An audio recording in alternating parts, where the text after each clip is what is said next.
মুআজ্জাজ সামানি কিরাম, তা আসুন রাত আর দিন ঝগড়া লাগাচ্ছে। এই শুনেন, একটু শুনেন, রাত আর দিন ঝগড়া লাগাচ্ছে। কি বলে? রাত বলতেছে, বলে আল্লাহ আমার মাঝে নবীকে পাঠাও। রাত দিন বলতেছে, বলে এই রাত আমার মাঝে নবী আসবে। রাত বলতেছে, বলে এ দিন আমার মাঝে নবী আসবে। রাত বলতেছে না আমার মাঝে নবী আসবে। রাত দিন ঝগড়া লাগায়। আল্লাহ পাক আল্লাহ তাআলা বলতেছে, বলো গো রাত দিন তোমরা ঝগড়া করো না, করো না। তোমরা কিসের জন্য ঝগড়া করতেছে বলো? রাত বলতেছে, বলে আল্লাহ গো আমার মাঝে যদি রাহমাতাল লিল আলামিন দুনিয়াতে আসে, এ রাতের সম্মানটা বেড়ে যাবে। দিন বলতেছে, বলে আল্লাহ যদি আমার মাঝে নবী আসে দিনের সম্মান বেড়ে যাবে। বাবাজি রাত দিন আল্লাহকে অভিযোগ জানিয়েছে। আল্লাহ পাক আল্লাহ তাআলা বলতেছে, বলে রাত দিন তোমরা ঝগড়া করো না, করো না। আমার রাহমাতাল লিল আলামিনকে এমন করে দুনিয়াতে পাঠাবো, না হবে রাত না হবে দিন, না হবে রাত না হবে দিন। তাহলে দিনটা কি হবে? শুবে সাদিক। শুবে সাদিক কাকে বলে জানেন? যখন ফজর নামাজ পড়বেন, নামাজ পড়ার পরে দেখবেন আসমান ফাঁকা ফাঁকা, আপনার সাইডের দিকে তাকাবেন অন্ধকার, ওটা কি বলা হয়? শুবে সাদিক। আর ওই টাইমের মধ্যে আমার নবী মুস্তাফা দুনিয়াতে আগমন করেছেন। জোরে বলেন। তাই কবি বলতেছে, জন্ম আমার নবী যোগে হলে কেমন হতো। জোরে বলুন। জন্ম আমার নবী যোগে হলে কেমন হতো। দুনয়নের রাসূল পাক, দুনয়নের রাসূল পাক দেখিলে কেমন হতো। জন্ম আমার নবী যোগে হলে কেমন হতো। জরল। আচ্ছা, জন্ম যদি আমাদের নবীর যুগে হতো, ভালো না খারাপ? আমরা নবীকে দেখে আমরা ঈমান পাকা করে নিতাম। জোরে বলুন। তাই বলতেছে, আসতো ভেসে হাজরতি বেলালের মধুর আযান, যে আযানে এতই প্রেম মুগ্ধ রহমান। জোরে বলুন। আসতো ভেসে হাজরতি বেলালের মধুর আযান, যে আযানে এতই প্রেম মুগ্ধ রহমান। দয়ার নবীর পেছে নামাজ পড়লে কেমন হতো। দয়ার নবীর পেছে নামাজ পড়লে কেমন হতো। দুনয়নের রাসূল পাক দেখিলে কেমন হতো। জন্ম আমার নবী যোগে হলে কেমন হতো। জোরে বলুন। দিন কতই আলোচনায় থাকতাম আমি অদম, সামনে রাসূল পাক হতো পাশে সাহাবাগণ। হবে না? দিন কতই আলোচনায় থাকতাম আমি অদম, সামনে রাসূল পাক হতো পাশে সাহাবাগণ। আবু বকর উমর উসমান আলী সঙ্গী কেমন হতো। আবু বকর উমর উসমান আলী সঙ্গী কেমন হতো। দুনয়নের রাসূল পাক দেখিলে কেমন হতো। জন্ম আমার নবী যোগে হলে কেমন হতো। আল্লাহুম্মা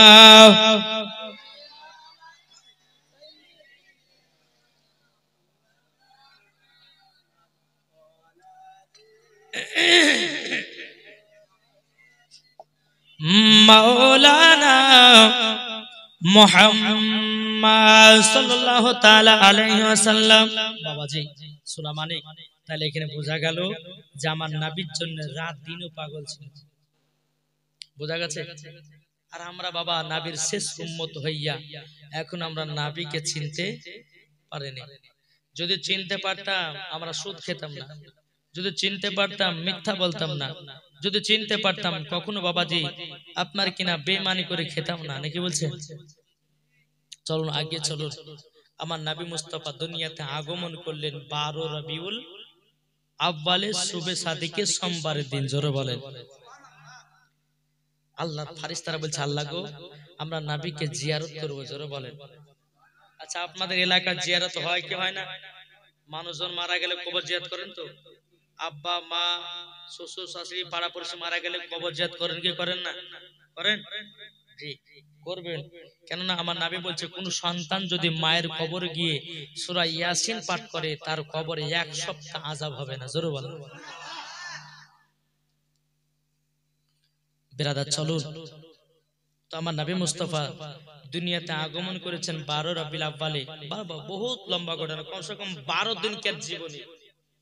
বিশ্বনবীর জীবনী শুনতে গেলে 12 দিন লাগবে, 12 দিন একই ভাবে। তাইলে শুনে মজা আসবে। যে মেন পয়েন্ট আপনাদের সম্মুখে তুলে ধরবো, যেহেতু কমিটি ভাইরা বলেছে হুজুর শিশু নবীর জীবনী শুনবো আমরা, আপনি ওটাই বলবেন, যেহেতু ছেলেরা ইউটিউবে মনে হয় শুনেছে। চলুন বেরাদর ইসলাম মুআজ্জাজ সামানি কিরাম, হে সোনা মানিকেরাও, ওগো আমার আব্বাজি মুসলমান ভাইরাও, হযরতে মা আমিনা রাদিয়াল্লাহু তাআলা আনহার গর্ভে থেকে যখন আমার নবী দুনিয়াতে আগমন করলেন, বাবাজি দুনিয়াটা ছিল অন্ধকার। নবী আমার দুনিয়াতে আগমন করার পরে দুনিয়াটা আলোকিত হয়ে যায়। যেই দুনিয়াতে নবী দুনিয়াতে না আসার আগে বাবাজি মুসলমান ভাইরা, এ সোনা মানিকেরাও, আপনার রক্ত মার ঝামালা রক্ত কোন বাবা কমিয়ত রাহমাতাল লিল আলামিন যখন দুনিয়াতে আসিলেন, বাবাজি দুনিয়া সব শান্তি হয়ে গেল। বেরাদার ইসলাম মুআজ্জাজ সামানি কিরাম, আল্লাহ পাক আল্লাহ তাআলার ফেরেশতারা বলছে বল আল্লাহ গো আমরা নবীজিকে আমরা জিয়ারত করতে যাব, আল্লাহ আমাদেরকে ছুটি দিয়ে দেন। বাবাজি অগণিত ফেরেশতারা আবার নবীকে বাবাজি জিয়ারত করতেছে, নবীকে জিয়ারত করতেছে। এদিকে বাবা হযরত আব্দুল মুত্তালিব রাদিয়াল্লাহু তাআলা আনহু, তিনি বাবা কাবা শরীফের মুতাওয়াল্লি, তিনি শুনেছে হযরত মা আমিনার গর্ভে থেকে নাকি আমার পোতা দুনিয়াতে এসেছে। বাবা হযরত আব্দুল মুত্তালিব রাদিয়াল্লাহু তাআলা আনহু, তিনি এক পা দুপা করে মা আমিনার গেটের কাছে এসেছে। ও বোমা আমিনা, বোমা আমিনা, তোমার বেটাকে আমি এক নজর দেখতে চাই, আমাকে একটু দেখায়া দাও, দেখায়া দাও।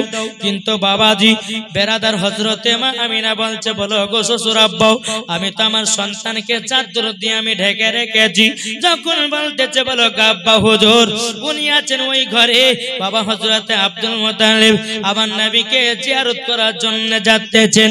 বাবাজি অগণিত ফেরেশতারা নবীকে জিয়ারত করতেছে। জোরে বলুন নবীকে বাবা অগণিত ফেরেশতারা যখন বাবা জিয়ারত করো, জিয়ারত করার পরে বেরাদর ইসলাম মুআজ্জাজ সামানি কিরাম, হযরত আব্দুল মুত্তালিব রাদিয়াল্লাহু তাআলা আনহু, তিনি বাবাজি কোনো মতেই চান্স পাচ্ছেন না তিনার পোতাকে দেখার জন্য। কিতাবের মধ্যে পাওয়া যায় হযরত আব্দুল মুত্তালিব একদিন নয়, দুদিন নয়, 3 দিন নয়, 4 দিন নয়, 5 দিন নয়, বাবাজি 7 দিন পর্যন্ত আমার নবীকে দেখার জন্য বাবা চেষ্টা করেছে। 7 দিন পরে হযরত আব্দুল মুত্তালিব আমার শিশু নবীজির চেহারা মুবারক দেখেছে।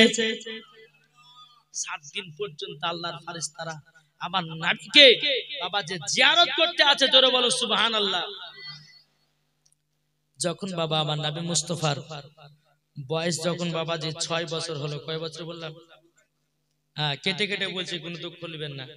যদি একই ভাবে শার্ট করে বলতে যাই তো বহুত টাইমের দরকার আছে। হ্যাঁ নবীর যখন 6 বছর হলো, 6 বছর হওয়ার পরে একদিন জিজ্ঞাসা করছে কাকে? তিনার মা আমিনাকে বলছে, মা আমার আব্বা জানের কবর কোথায় আছে?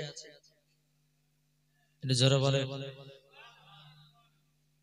হযরত মা আমিনা বলছে, বেটা হঠাৎ করে তোমার আব্বার কবর কথা মনে করলে কেন? আমার নবীজি বলতেছে, বলো গো মা জননী, ও মা জননী, আপনার কাছে একটা আবেদন করব গো মা। বলে কি? আমার আব্বা জানের কবরখানা কোথায় আছে বলুন। হযরত মা আমিনা রাদিয়াল্লাহু তাআলা আনহা বাবা চোখের পানি ফেলায়ও বলতেছে, বলো গো বেটা, তোমার আব্বার কথা বলে আমার তো চোখ দিয়ে পানি বেরোতে লেগেছে। এই বেটা, তোমার আব্বা আমাকে এতটা মোহাব্বত করত, এতটাই ভালোবাসতো। ওগো আমার বেটারাও, তোমরা শুনে রেখে দাও, শুনে রেখে দাও, তুমি হঠাৎ করে তোমার আব্বার কথা মনে করলে কেন? আমার নবীজি বলছে, বলে মা, আমি যখন কাবার কাছে আরাম করতেছিলাম, কাবাতে হিলানা দিয়ে আরাম করতেছিলাম, ওগো মা আমি একটা দৃশ্য দেখলাম। বলে কি দৃশ্য?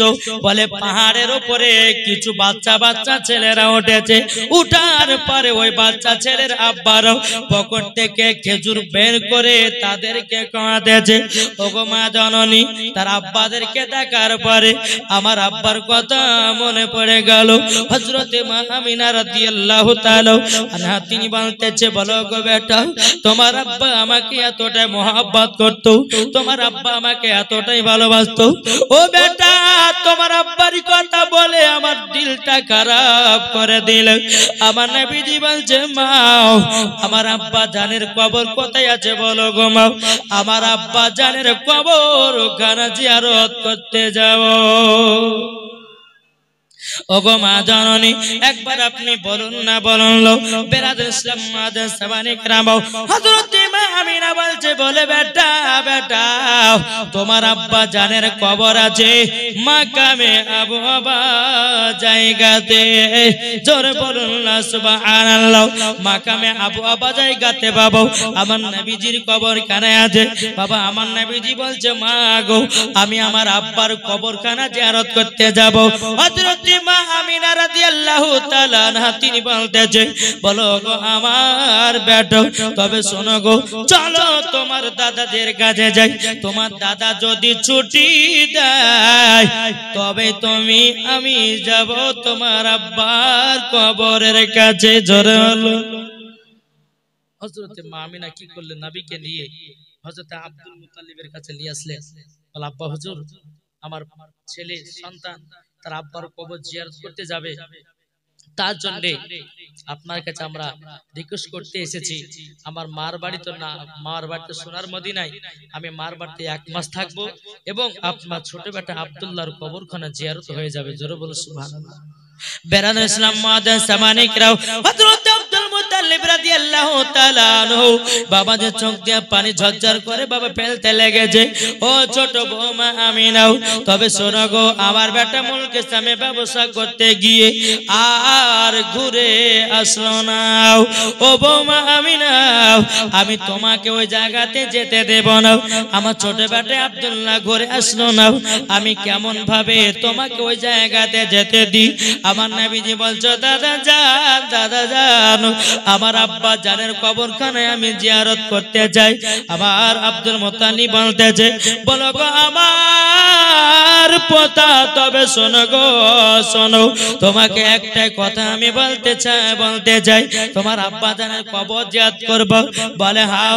বলে তবে শুনে নাও, শুনে নাও, তোমার আব্বা যখন কবরখানা জিয়ারত করব, যাও তুমি তোমার মাকে নিয়ে সোনার মদিনাতেও ঘুরে এসো। সুরকন আব্দুল মুত্তালিব বলতেছে, বলো গো বৌমা আমিনা, তুমি তো একা মহিলা, তোমাকে তো একা অত দূর ছাড়া যাবে না। বাবা কাকে দি, কাকে দি? হযরত আব্দুল মুত্তালিব উম্মে আইমানকে ডাকা হলো। হে উম্মে আইমান, আমার ছোট বৌমা আমিনাকে নিয়ে যাও সোনার মদিনায়। আমার বৌমা আমিনাকে সোনার মদিনা থেকে আবার তুমি 1 মাস পরে মক্কাতে নিয়ে আসবো। বাবা যে মুসলমান ভাইরাও, হে সোনা মানিকেরাও, যখন আব্দুল মুত্তালিব বাবা যখন ছুটি দিয়ে দিলেন, ছুটি দিয়ে দেওয়ার পরে বাবা যে একটা উট নিয়ে আসা হলো। উট নিয়ে আসার পরে উটের উপরে মা আমিনা চড়েছে, পেছনে চড়ে আছে আমার নবীজি। মাকে ধরে বসে আছে, মায়ের মাজাটা ধরে বসে আছে। উম্মে আইমান উটের লাগাম ধরে টানছে, আল্লাহর কি কুদরত, উট কিন্তু আগে যায় না, উট আগে যাচ্ছে না, এত টানছে যায় না, কি ব্যাপার যাচ্ছে না কেন? উম্মে আইমান বলতেছে, বলো ওগো বোম্মা আমিনা, তবে ছোট মুখে বড় কথাটা বলা ঠিক নয়। আপনি দু জাহানের বাদশাকে পেছনে রেখেছেন, তার জন্য উট আগে যায় না। উটো বাবা নবীকে চিনেছি, হরিণ নবীকে চিনেছি, বাঘ নবীকে চিনেছি, কিন্তু বাবা আমরা নবীকে এখনো চিনতে পারলাম না। যদি বাবা চিনতে পারতাম, এক ওয়াক্ত নামাজ কাজা করতাম না। কি গো? আচ্ছা 5 ওয়াক্ত নামাজ কে কে পড়েন একটু হাত তোলেন। যাক ভালোই পড়ে জি। তবে একটা অনুরোধ করে বলবো, জলসা দিচ্ছেন ভালো কথা, কিন্তু নামাজি হন ভাই। এই যে জলসা দিতে দিতে যদি ফজর নামাজ কাজা হয়ে যায় তো সবই গেল, ঠিক না? সবই গেল। তাই এটাও বলা হয়েছে যে রাত্রি করে জালসা তোমরা বেশি লেট করবে না। কেন? ফজর নামাজ যেন কাজা না হয়। তোমরা জালসা শুনে নিলে, শোনার পরে ফজর নামাজ সবাই ঘুমাচ্ছে, তাহলে জালসা কোনো লাভ হবে?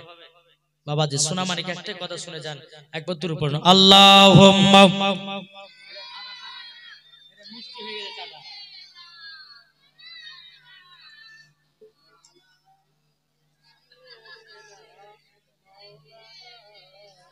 মুহাম্মাদ আলা আলে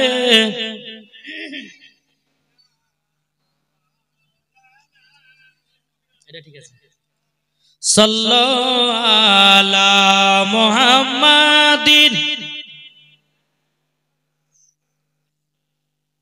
সাল্লাল্লাহু তাআলা আলাইহি ওয়াসাল্লাম।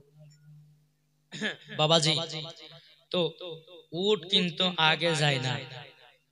উম্মে আইমান বলতেছে, বলো গো আমার বোমা আমিনা, তবে তুমি শুনে রেখে দাও, দু জাহানের বাদশাকে পেছনে দিয়েছো, তার জন্য উটখানা আগে যায় না। জোর কর। হযরতে মা আমিনা কি করেছে বাবা, আমার নবীকে পেছন থেকে নিয়ে বাবা উটের সামনে বসায়া দিয়েছে। যেমনই বসায়া দেওয়া বাবাজি উটখানা আগে বাবা চলতে লেগেছে। আল্লাহু আকবার, ইয়া রাসূলুল্লাহ, ইয়া আলী, জিন্দাবাদ জিন্দাবাদ জিন্দাবাদ জিন্দাবাদ জিন্দাবাদ। এ বাবাজি মুসলমান ভাইরা, ওগো আমার সোনা মানিকেরা, আমার নবীকে নিয়ে যখন বাবাজি সামনে বসানো হলো, উটখানা বাবাজি চলতে লেগেছে। বাবা চলতে চলতে চলতে চলতে বাবাজি একটা দুই ভাঙড়ি রাস্তা পড়েছে। কি ভাঙড়ি? দুই ভাঙড়ি রাস্তা। যেরকম আপনাদের মোড় যখন ঢুকলাম, একটা ওদিকে রাস্তা, আপনাদের দিকে রাস্তা, আমরা ভাবছি হারে কোনটা দিকে যাবে রে, কিন্তু লোকেশন চালু করে এসেছে। এখন লোকেশন পাওয়া দেওয়া খুব সুবিধা হয়েছে জি। আর লোকেশন যদি না থাকতো তো মনে হয় এখনো ঢুকতে পারতাম আপনাদের এলাকায় জি। আপনাদের এলাকায় এখনো ঢুকতে পারতাম না। এই লোকেশনের মাধ্যমে কাউকে জিজ্ঞাসা করে একবার টানা লোকেশন দেখে চলে গেছে, বুঝতে পারেন তো। বাবাজি দুই ভাঙড়ি রাস্তা পড়ে গেছে। আমিনা বলছে, বলো গো মাইমান, কোনটা মদিনা যাওয়ার রাস্তা তো চিনতে পারি না। এটা মদিনা যাওয়ার রাস্তা না এটা মদিনা যাওয়ার রাস্তা? বাবাজি যখন দাঁড়িয়ে থেকে গেল, আমার দু জাহানের বাদশা বলছো গো মা জাননি কেন যাও না, আমার কেন রুখানা দাঁড়িয়ে থেকে গেছে? বাবা হযরতে মা আমিনা বলছে, বলে বেটাও তোমার আব্বা জান আমাকে বিবাহ করে প্রায় 6 থেকে 8 বছর আগে তোমার আব্বা বিবাহ করে আমাকে মদিনা থেকে মক্কা নিয়ে গেছিল। আর তোমার নানির বাড়ি যাই না, আমি চিনতে পারি না কোনটা মদিনা যাওয়ার রাস্তা। আমার নবীজি বলতেছি, বলো গো মা জাননী, মা জাননী, ওগো মা তুমি কি রাস্তা চিনতে পারো না? আমার রহমতের নবী, গায়বের সংবাদদাতা নবী, তিনি বলতেছে, ওগো মা জাননী, হাজা তারিকাতুল মদিনা, মাগো মা এটা হলো মদিনা যাওয়ার রাস্তা। হাজা তারিকাতুল ইয়ামিন, এটা হলো ইয়ামিন যাওয়ার রাস্তা। এই বাবা মামিনা বলতেছি, বলো গো বেটা তুমি তো নানির বাড়ি কোনদিন আসো নাই, বেটা তুমি রাস্তা চিনলে কেমনে পারো না? তখন বলতেছো, গো মা জননী, আমি যখন দুনিয়াতে আগমন করেছিলাম, ও মা আপনি আমাকে চাদর দিয়ে ঢেকে রেখেছিলেন মা। আল্লাহ পাক, আল্লাহ তাআলার ফেরেশতা হযরত জিবরিল আমিন আমাকে সারা পৃথিবী রাস্তা চিনায়া দিয়েছে। এ বাবাজি মুসলমান ভাইরাও, ওগো আমার সোনা মানিকেরাও, তখন আমার নবীজি বলতেছে মাকে, এখানে কিছু কিছু আমার নবীজি তার মাকে, তিনার মাকে জিজ্ঞাসা করবে, কি শুনেন, মন দিয়ে শুনেন। বলতেছে, গো মা জননী, আচ্ছা আপনি বলুন, আপনার গর্ভে থেকে যখন আমি জন্মগ্রহণ করেছিলাম, ও মা কি দেখেছেন বলেন না? হযরতে মা আমিনা বলছে, বেটা তুমি যখন আমার গর্ভে থেকে দুনিয়াতে যখন আসলা গো বেটা, ও গো বেটা তোমার একটা নূর আলা যেন বেরিয়ে আসলো, ওই আলার দ্বারাতেই আমি শাম দেশকে ও দেখতে পেয়েছি। আচ্ছা বলুন, এবার এখানে যারা বলে নবী আমাদের মতো, একজন ব্যক্তি বলবি বলছে যে বলবি স্যার আপনার ইউটিউব ওয়াজ শুনেছি, বলে হ্যাঁ শুনেছেন, তাতে কি হয়েছে? তো আপনি কিছু কিছু ভুলভাল ওয়াজ করেন কেন? বলে কেন ভাই? বলছে যে আপনি বলে যে নবী আমাদের মতন নয়। আমি যে হ্যাঁ 100 বার বলবো নবী আমাদের মতন নয়, যে প্রমাণ দেন। ওই ব্যক্তিরা বলছে মনুষ্য নবীর আব্বা ছিল, আমাদেরও আব্বা আছে, নবীর বেটা ছিল, আমাদেরও বেটা আছে, নবীর বেটি ছিল, আমাদেরও বেটি আছে, নবীও খাওয়া দাওয়া করতো, আমরাও খাওয়া দাওয়া করতাম। উনি তাই বলছে। তো আমি তাকে বললাম যে ভাই নবী আমাদের মতোই চলাফেরা করেছি, নবী আমার খাওয়া দাওয়া করেছি, নবীর আব্বাও ছিল, মাও ছিল, বিটিও ছিল, নবীর চাচা ছিল, চাচিয়া ছিল। কিন্তু ভাই তুমি একটা বলো, তুমি যখন তোমার মায়ের গর্ভে থেকে যখন জন্মগ্রহণ করেছিল, আচ্ছা তোমার মাকে জিজ্ঞাসা করবা পাশের এলাকা কি দেখতে পেয়েছে? তোমার মাকে জিজ্ঞাসা করিও। কিন্তু আমার রাহমাতুল লিল আলামিন যখন মা আমিনার গর্ভে থেকে যখন দুনিয়াতে আগমন করলেন, হযরতে মা আমিনা বলছে, বেটা তুমি যখন দুনিয়াতে আগমন করলে তোমার নূরের আলোতে আমি শাম দেশ পর্যন্ত দেখতে পেয়েছি। আরে নবী আমাদের মতো না, আলাদা। কাকে বললেন যে ভাই আমার নবীজি যখন দুনিয়াতে আগমন করেছে, আচ্ছা বলো আমার নবী দুনিয়াতে আসার পরে সিজদাতে পড়ে গেছে, আচ্ছা তুমি বলো তোমার মায়ের গর্ভে থেকে যখন তুমি দুনিয়াতে এসেছিলে তুমি কি সিজদাতে পড়েছিলে না পেয়া পুকুরে কান্না করছিলে? কি গো কান্না করছিল? আমার রাহমাতুল লিল আলামিন দুনিয়াতে যখন বাবা এসেছে রে বাবা, দুনিয়াতে যখন এসেছে আসার পরে সিজদাতে পড়ে গেছে, নবী আমার সিজদাতে কান্না করছে উম্মতের জন্য, ইয়া রাব্বি হাবলি উম্মতি, ইয়া রাব্বি হাবলি উম্মতি, ইয়া রাব্বি হাবলি উম্মতি, আমার উম্মতের কি হবে? তুমি বলো তুমি কতবার কেঁদেছো? বলে আমি তো কাঁদি নাই, কিন্তু বাবাজি মুসলমান ভাইরাও কিতাবের মধ্যে পাওয়া যায়, বলো গো তোমরা শুনে নাও, তোমার মায়ের গর্ভে থেকে আমরা জন্মগ্রহণ করেছি, পাক না নাপাক? কিন্তু বাবা হাদিস কোরআন উঠিয়ে দেখুন, আমার নবী মুস্তাফা যখন মা আমিনার গর্ভে থেকে যখন দুনিয়াতে আগমন করেছেন বাবা, বাবাজি তিনি পাক হয়ে দুনিয়াতে আগমন করেছে। কে জানো আমার নবীকে ক্লিক করে দুনিয়ার বুকে পাঠাইয়া দিয়েছি। এই বাবাজি মুসলমান সোনা মানিকেরাও, বাবা আমি তাকে বললাম, বলে ভাই আচ্ছা বলো না আমাদের শরীরে যে ঘামটা বাড়ায় বকরা বকরা গন্ধ করে, আর আমার নবী মুস্তাফার শরীর মুবারকের ঘাম পারছে না মুস্কে আম্বারের থেকেও খুশবুদার। এই বাবা আমাদের ছায়া আছে না নাই? কিন্তু নবীজির ছায়া ছিল না। নবী কি আমাদের মতো? আমাদের ছায়া আছে, নবীর ছায়া নাই। আচ্ছা বলুন, আমাদের গায়ে মশাতে কামড়ায় কি কামড়ায় না? মাছি বসে কি বসে না? কিন্তু কিতাব উঠিয়ে দেখুন, আমার নবী মুস্তাফার শরীর মুবারকি বাবাজি মশাও কামড়াতো না, বাবা মাছিও বসতো না।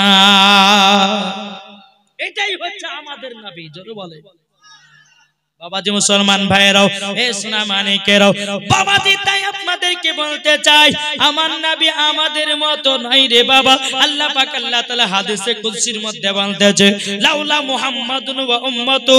বাবাজি আল্লাহ পাক আল্লাহ তাআলা হাদিসে কুদসির মধ্যে বাবা ঘোষণা করে দিলেন, লাউলা মুহাম্মাদুন ওয়া উম্মতুহু। আল্লাহ বলছেন নবী এবং তার উম্মতকে যদি তৈরি না করতাম, আমি দুনিয়ার কোন জিনিসকে বানাতাম না। বুঝেছেন? আল্লাহ পাক আল্লাহ তাআলা হাদিসুল কুদসির মধ্যে বলে, লাওলা মুহাম্মাদুর ওয়া উম্মতুহু, নবী এবং তার উম্মতকে। আচ্ছা নবীর উম্মতকে গো কে? আল্লাহ তো ওটাই বলেছে, নবী এবং তার উম্মতকে যদি তৈরি না করতাম, আমি কোন জিনিসকে তৈরি করতাম না। জোরে বলে। তাইলে বাবা বোঝা গেল, চল বাবা আমার নবীজি বলছো গো মা জাননী, এটাই হলো মদিনা শরীফ যাওয়ার রাস্তা। জোরে বলুন না সুবহানাল্লাহ। বাবাজি মুসলমান ভাইরা, এই সোনা মানিকেরা, যখন বাবাজি আপনার চলতে লেগেছে বাবা, চলতে চলতে চলতে মাকামে আবু আবা জায়গা যখন পৌঁছে গেল, পৌঁছে যাওয়ার পরে আমার নবীজি বলছো গো মা জাননী, এই জায়গাতে উটখানাকে থামায়া দাও। বলে কেন, কিসের জন্য বলো না বলো। বাবাজি হযরতে মা আমিনা বলছে, বেটাও এই জায়গাতে উটখানা থামাবো। তখন বলতো গো মা জাননী, ওই যে একটা কবর দেখা যায় গো মা, ওটাই হলো আমার আব্বা জানের কবর। যখনই বাবা এই কথা বলেছে বাবা, হযরতে মা আমিনা কান্না করতে লেগেছে। বলে বেটা গো, তোমার আব্বার কথা মনে পড়ে গেল গো বেটা, তোমার আব্বার কথা মনে পড়ে গেল, আমি আর সইতে পারছি না। বাবাজি মুসলমান, আমার নবীজি বলতেছে, বলো গো মা জাননী, ওটাই হলো আমার আব্বা জানের কবর। বেরাদার, আমার নবীজি বলছে, মা গো মা, আমি আমার আব্বার কবরখানা জিয়ারত করতে যাচ্তেছি। ও গো মা, আপনি জায়গাতে আরাম করুন। আমার নবী মুস্তাফা এক পা দুপা করে তিনার আব্বার কবরের কাছে গেল। বাবাজি জিয়ারত করতেছে। হযরতে মা আমিনা আল্লাহর কাছে দোয়া করে, আল্লাহ গো, আজকে যদি আমার স্বামী বেঁচে থাকতো, আমার সন্তানকে কতই না আদর করতো, কতই না সোহাগ করতো। বেরাদার ইসলাম মজা সামারি কিরাম, যখন বাবাজি এই কথা বলাও, আমার নবী যে আব্বার কবর জিয়ারত করার পরে টুকটু টুকটু করে মার কাছে আগিয়ে আসলো, মা গো, আমি আব্বা জানের কবরখানা জিয়ারত করে নিলাম। জোরে বলুন না সুবহানাল্লাহ। হযরতে মা আমিনা বলতেছে, বলো গো বেটা, এবার চলো আমরা যাব সোনার মদিনা, তোমার নানির বাড়ি।